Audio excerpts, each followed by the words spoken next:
So let's watch First Thought. What happens if Israel goes to war with Iran? Israel has become the second country in history to use nuclear weapons in war, and the first to do so as an initial preemptive strike. The target? Iran. Most of Tehran, its greater metro area, and even its suburbs have been vaporized or reduced to smoldering rubble. Obviously, they're saying this is what would happen if Israel used nukes as they... Müslüman değilim ama Batı'nın İslam düşmanlığı 3. Dünya Savaşı başlayacak. Evet.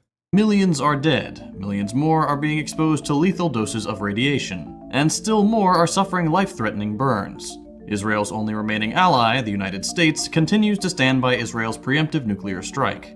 The US has warned Iran that any retaliation will be met with, in the president's words, overwhelming response, and that the US will, quote, turn the country into glass. We may be looking at nuclear winter as Israel continues to lash out.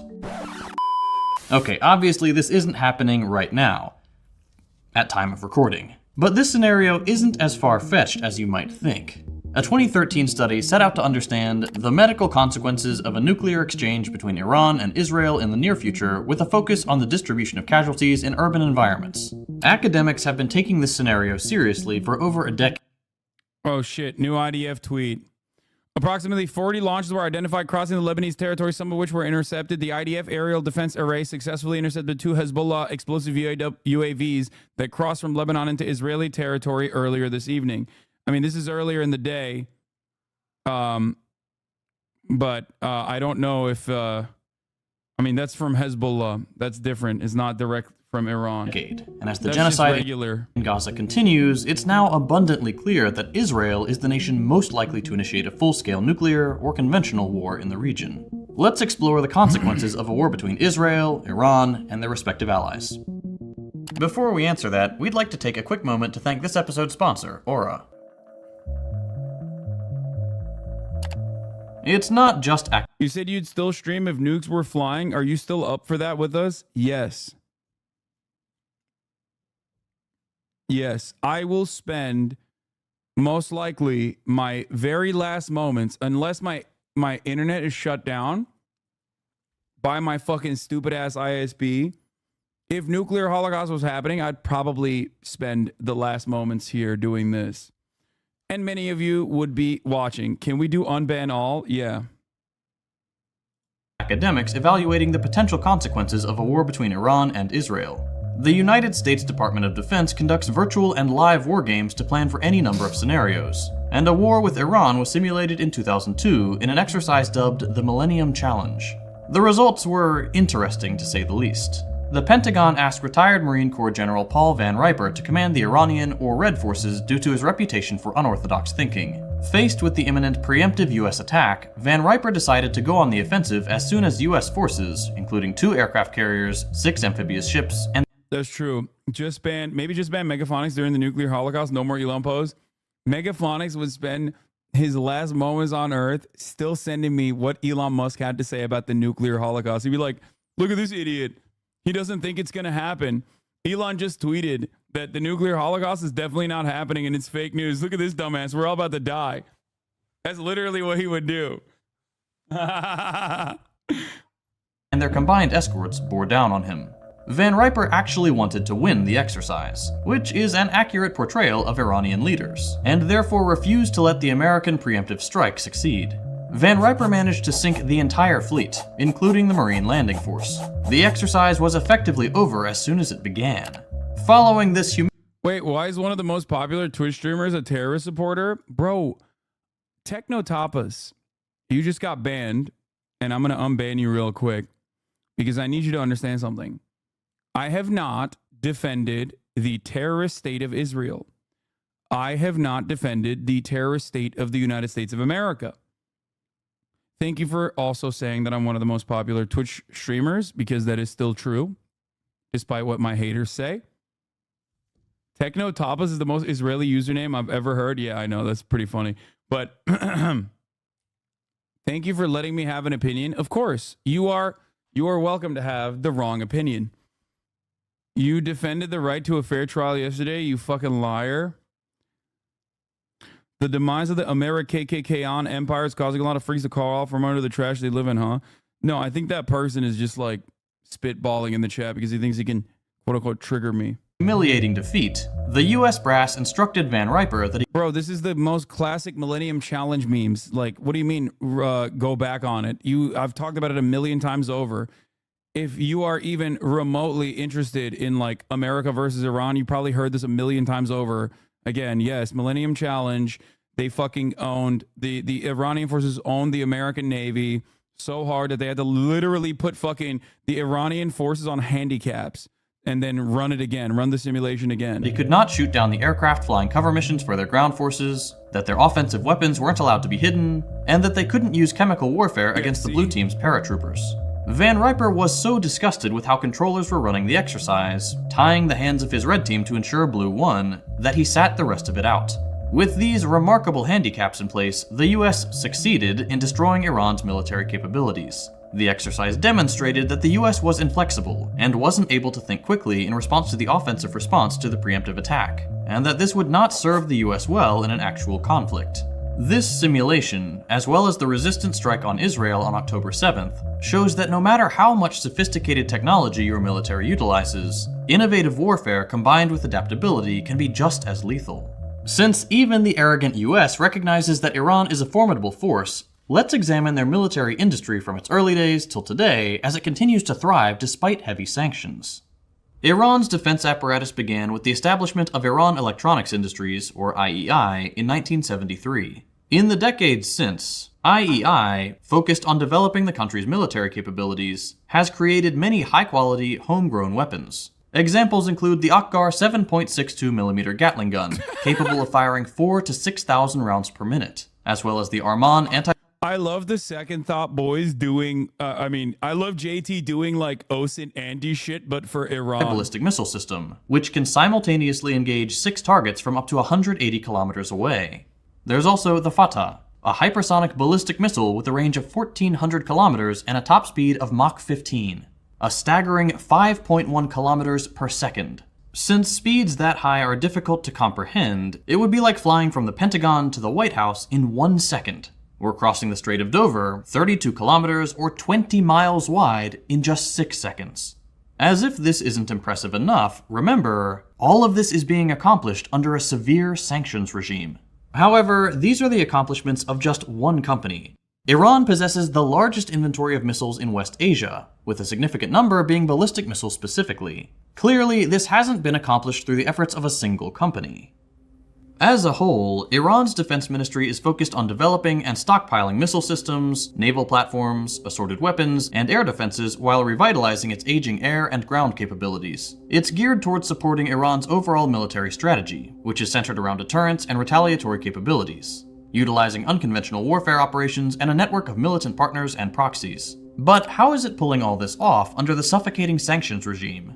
The answer can be summed up in 2 words: reverse engineering. Having been forced to transition away from importing weapons and technology, Iran has become arguably the most successful country at reverse engineering and developing its military equipment based on examples of enemy, mostly US, weapons in the field. Additionally, collaboration between Iran and Russia has seen a transfer of Western weapon systems for research and development, enabling Iran to drastically enhance its military capabilities. For example, reports indicate that Iran's successful Sadid 365 anti-tank guided missile was allegedly reverse engineered from American defense systems. The Ra'ad 2 self-propelled howitzer exemplifies Iran's dedication to maintaining legacy weapon systems through the same reverse engineering, while combining various bits of foreign hardware. And of course, we can't forget to mention Iranian drones, which have been in the news quite a bit due to their use by Russia in Ukraine and resistance groups in and around Palestine. Iranian drones have earned their place because of their versatility, low price of manufacture, and effectiveness. They can carry out an assortment of missions, including surveillance, reconnaissance, and attacks. This makes them an extremely valuable asset for Iran, since they don't have a traditional air force with fighters and bombers. Additionally, the country has emphasized its goal to improve the accuracy, It's kind of fucked up. They have no respect for copyright. No respect whatsoever for copyright. You see this? lethality, and over-the-horizon capabilities of its drones. But Iran hasn't just been building weapons and drones. They've also built state-of-the-art bases from which they can conduct their operations. Recently, Iran unveiled one such structure to the world, the Parchin Underground Facility. Located approximately 20 kilometers southeast of downtown Tehran, the Parchin facility reflects Iran's efforts to significantly enhance its homegrown military capabilities. While the work that goes on in the facility is not publicly available information, we know it's connected to the yeah, no, it's funny you say Toyota missiles because Marat calls American drones the Bentleys of drones, and he calls the Bayraktar the Toyota. Very reliable and very affordable. Bayraktars are like the Toyotas of UAVs. larger Parchin military complex. It's believed that the complex includes a large network of tunnels which might allow for additional military modalities not before moved underground, such as supply chains, which are otherwise vulnerable to attacks. We got nukes that could take out all that shit, though. Years and years of work down the drain. Hell yeah, brother. That's right. Let's go nuke 'em. Let's go Duke Nukem mode. Fuck it. YOLO. The Parchin military complex is most notable for being the hub of Iran's nuclear science and defense technologies. While Iran does not possess To be honest, I think they're a paper tiger, and it's all just posturing, just like Saddam used to in the past. We were pretty panicked at his chemical weapons here, and it turned out they literally had nothing. Do you see the fucking Iranian protest Andes who support Israel being mad at Israelis for posting about? Wait, what? I don't even understand that. We'll see. As far as the paper tiger thing goes, we'll see. I don't think that they are that much of a paper tiger, considering that like nuclear. Their defense of Hezbollah, like their support for Hezbollah, has led to strategic W's for Lebanon in general. What are you doing, King? How are you? Türkçe yazıyorum, cevap yok. Cevap yok. İngilizce yazıyorum, yine cevap yok. Amına koyayım, 22.260 tane insan var burada. Ne zannediyorsun? Sadece benle sen miyiz abi şu anda? Senin odanda sadece benle seniz ama evet, yok abi cevap. Al, verdim işte cevabı sana. Al. Oh, cevap. Weapons. Government officials in Israel and the United States have repeatedly expressed grave concern about the Iranian nuclear program, despite the latter pulling out of the long-sought Iran nuclear deal signed during the Obama regime. Iranian weapons have been and continue to be used in modern warfare in various conflicts and by various actors. They've obviously been utilized by Iran's own military forces, but more importantly by Iranian-backed groups in conflicts across West Asia, most notably by Lebanon's Hezbollah and Yemen's Ansar Allah. However, the scope of their use in modern warfare... That's why it's important to understand, like, when we say paper tiger, like, even through proxies, Iran has been able to definitely launch a decent amount of counters to Israeli action in the region. Warfare can be seen in Syria, where Iranian drones, missiles, and small arms have been used extensively in the Syrian civil war to support Assad and other pro-government forces. Iran has provided military aid to the Syrian government and deployed its forces, including the Islamic Revolutionary Guard Corps, in the conflict. It can also be seen in Yemen, where they've supplied Ansar Allah with drones and ballistic missiles. These weapons have been used in attacks against Saudi Arabia, and more recently, in attacks on any ship attempting to do business with the Israeli colonial project. In Iraq, militias have been equipped with Iranian air defense systems and small arms, and have used them in the fight against ISIS and in other internal conflicts. And last but not least, in Lebanon, several varieties of rockets with differing ranges and capabilities have been used by Hezbollah against Israel and other regional adversaries. One variant, the Haseb rocket, has a range of 8 to 10 kilometers and an 8 kg high-explosive warhead, and is modeled on the Chinese Type 63 multiple rocket launcher. With such a short range, these are best used against ground forces. The Ra'ad or Thunder rockets are wire-guided anti-tank missiles based on the Soviet 9M-14M Malyutka and have a range of 350 kilometers, roughly the distance between Washington, D.C. and New York City. The Fajr, or Dawn rockets, actually comprise their own family, with the three major types being a long-range missile with a range of 180 kilometers, a 240mm artillery with a range of 43 kilometers, and a 333mm multiple rocket launcher system primarily used to support ground troops, strategic strikes, and for their psychological impact given the volume and intensity of the bombardment they can unleash. Lastly, the Zelzal, or Earthquake, rockets are the longest range of their non-hypersonic missiles, with a range of 200 kilometers, or roughly the distance between LA and San Diego. It comes in two variants, the 2 and 3. The Zelzal 3 is a guided missile, and must be launched using a specialized transporter erector, and are used as general artillery shells. The Zelzal 2, on the other hand, is an unguided, truck-launched rocket primarily used against armored vehicles, including the Israeli Merkava main battle tank, and buildings occupied by infantry units. The rocket delivers a massive 600 kg payload. Iran's arsenal of homegrown weaponry is formidable. With all this firepower, it's not hard to see why the US lost so badly in their simulation. Since any war waged against Israel is also a war against the United States, and since the US is still the sole world superpower, we should unpack what the cost of such a war would be to the US, and by extension, the world. In order to keep this in line with most projections, we're going to assume conventional, not nuclear warfare, as do all of our sources. It goes without saying that any nuclear exchange would cause immeasurable damage and suffering for decades, possibly centuries. So let's start with the raw dollar amount, if only to show how futile it is to even attempt to nail down actual figures. A full-scale US invasion of Iran has been estimated to cost $1.7 trillion, according to a report by the Federation of American Scientists. This includes expenses related to troop deployments, equipment, logistics, and other military expenditures. Note that this is just for the invasion of the country. It says nothing about any long-term presence, which is nearly impossible to quantify given the number of unknowns. Fully estimating the cost of a US war with Iran not only includes the immediate expenses of military operations, but also the long-term cost associated with post-conflict reconstruction in both nations, extreme damage to the US economy, and the untold loss of life. The monetary cost would easily run into the many trillions of dollars, straining the US economy and hyper-focusing US spending on the military even more than it already does, possibly to the point of completely giving up its responsibility to other vital areas, such as healthcare, education, and infrastructure. Unfortunately for the rest of the world, a lasting conflict with Iran would have wide-ranging implications for the global economy. It would lead to broad economic and financial shocks that would significantly worsen with time and evolving conditions. The resulting collapse of Iran's economy would see a reduction of the global GDP of as much as 0.3 percentage points, which doesn't sound like much, but would be a tremendous shock.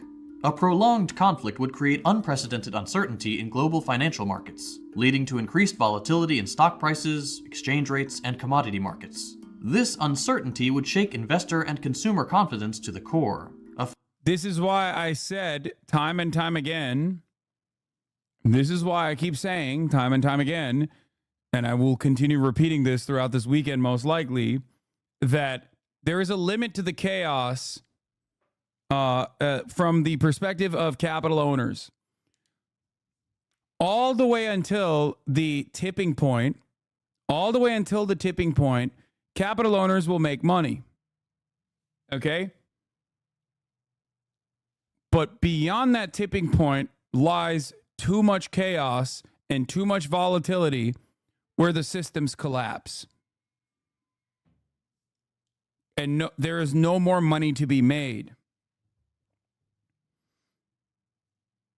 Affecting global economic growth and leading to a slowdown in business expansion and hiring. The world economy is highly reliant on key trade routes, particularly in the Strait of Hormuz, a strategically important passage that connects the Persian Gulf to the Gulf of Oman, through which approximately 1/5 of the world's oil passes. Such disruptions would lead to supply chain failures, ballooning shipping costs, and if that wasn't enough, a US-Iran conflict could trigger an escalation of proxy warfare in countries like Syria and Yemen. It could also lead to the creation of new proxy conflicts, as well as prompt Iranian missile strikes and other attacks on US allies in the region.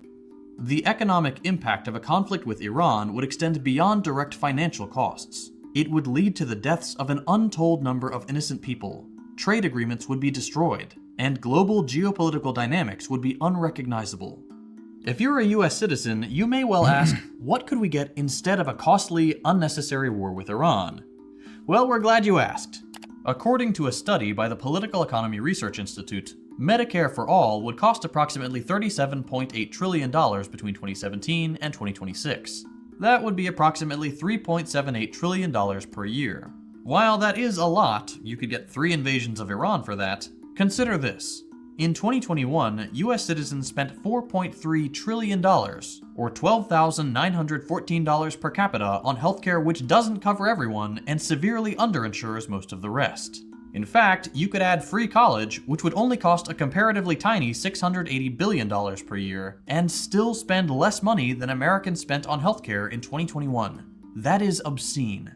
The bottom line is, the United States has better things to spend its vast, unprecedented wealth on than more wars. If the US were to allow Israel to drag it into a conflict with Iran, it's probably safe to say, without hyperbole, it would be the end of the world as we understand it.